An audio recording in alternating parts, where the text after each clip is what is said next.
نے Alexander the great یعنی سکندر کا نام تو بڑی اچھی طرح سے سنا ہی ہوگا، کیونکہ یہ ہماری دنیا کا وہ انسان تھا کہ جس کی گنتی اتہاس کے سب سے بڑے وجیتاؤں میں کی جاتی ہے۔ یہی وجہ ہے کہ سکندر کے اوپر ابھی تک ہماری دنیا میں نہ صرف بہت ساری کتابیں لکھی جا چکی ہیں، بلکہ دنیا کے الگ الگ علاقوں میں بہت ساری موویز بھی بنائی جا چکی ہیں۔ سکندر ایک ایسا انسان تھا کہ جب اس کی عمر صرف 18 سے 20 سال ہی تھی، تب ہی اس کے کندھوں پر اس کی سلطنت کا بوجھ آ گیا تھا، کیونکہ اسی وقت ہی اس کے والد یعنی فادر کی موت ہو گئی تھی۔ آپ کو بتاتے چلیں کہ 20 سال کی کم عمر میں ہی گدی پر بیٹھنے کے بعد الیگزینڈر دی گریٹ نے اس دور کے دوسرے زیادہ تر بادشاہوں کی طرح اپنا وقت شراب کی محفلوں میں یا پھر عیاشیوں میں نہیں گزارا، بلکہ اس نے فوراً جنگ کے میدان میں نکلنے کا فیصلہ کیا، اور صرف اگلے 10 سالوں کے اندر وہ کر دکھایا کہ جو شاید اتہاس میں کوئی اور کر پایا ہے، کیونکہ اس نے 20 سال کی عمر سے ہی اپنے اس خواب کو پورا کرنا شروع کر دیا تھا کہ جو خواب وہ بچپن سے دیکھ رہا تھا، اور وہ خواب تھا پوری دنیا کو جیتنا۔ سکندر نے سب سے پہلے ترکی، پھر مصر، پرشیا اور اس کے بعد ہندوستان جیسی بڑی بڑی سلطنتوں کو بھی اپنے آگے جھکنے پر مجبور کر دیا تھا۔ اس کے دور کی بڑی سے بڑی طاقتور سلطنتیں بھی اس کے سامنے ڈھیر ہو گئی تھیں۔ اتنا ہی نہیں، حد سے زیادہ غرور و گھمنڈ میں رہنے والی قومیں بھی اس کا نام سن کر ہی تھرانے لگی تھیں۔ مگر دوستو، وہ ایک کہاوت ہے کہ ہماری یہ دنیا کسی کی بھی اپنی نہیں ہے، اور نہ ہی اس دنیا کی سلطنتیں اور مال و دولت کسی کے ساتھ وفا کرتی ہیں، اور بالکل یہی ہوا تھا سکندر کے ساتھ، کیونکہ جس سکندر کو دنیا کی بڑی سے بڑی طاقتور سلطنتیں بھی نہیں ہرا سکی تھیں، وہ اپنے ان لوگوں سے ہی ہار گیا تھا کہ جن پر وہ اپنے سائے سے بھی زیادہ یقین رکھا کرتا تھا، کیونکہ اس کے اپنے لوگوں نے ہی اس کو ہمیشہ ہمیشہ کے لیے ختم کر دیا تھا۔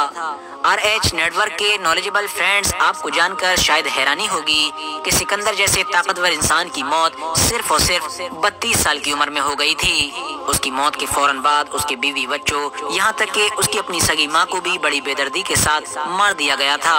اس کی چھوڑی ہوئی سلطنت پر بھی اس کے سپہ سالاروں نے قبضہ کر لیا تھا اور آپس میں اس کو توڑ کر بانٹ لیا تھا۔ سکندر کی موت کے کچھ دنوں کے بعد ہی اس کے نام کے سوا اس کا اس دنیا میں کچھ بھی نہیں رہ گیا تھا۔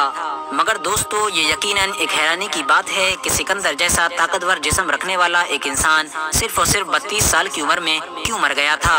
اگر بات کریں اتہاسک طور پر تو اس بارے میں زیادہ تر اتہاسکار اپنی الگ الگ رائے رکھتے ہیں۔ کچھ اتہاسکار سکندر کی موت کا ذمہ دار حد سے زیادہ شراب پینے کو بتاتے ہیں، تو وہیں کچھ اتہاسکاروں کا یہ بھی ماننا ہے کہ ملتان کے راجہ یعنی پورس سے جنگ کرتے وقت سکندر کے ایک ایسا زخم لگ گیا تھا کہ جو بعد میں اس کی موت کی وجہ بنا تھا۔ حالانکہ کچھ اتہاسکار ملیریا اور ٹائیفائڈ کو بھی سکندر کی موت کا ذمہ دار مانتے ہیں۔ وہیں کچھ اتہاسکار ایسے بھی ہیں کہ جن کا یہ کہنا ہے کہ سکندر کسی بیماری کی وجہ سے نہیں بلکہ اس زہر کی وجہ سے مرا تھا کہ جو اس کو اس کے اپنے ہی لوگوں کی طرف سے دیا گیا تھا۔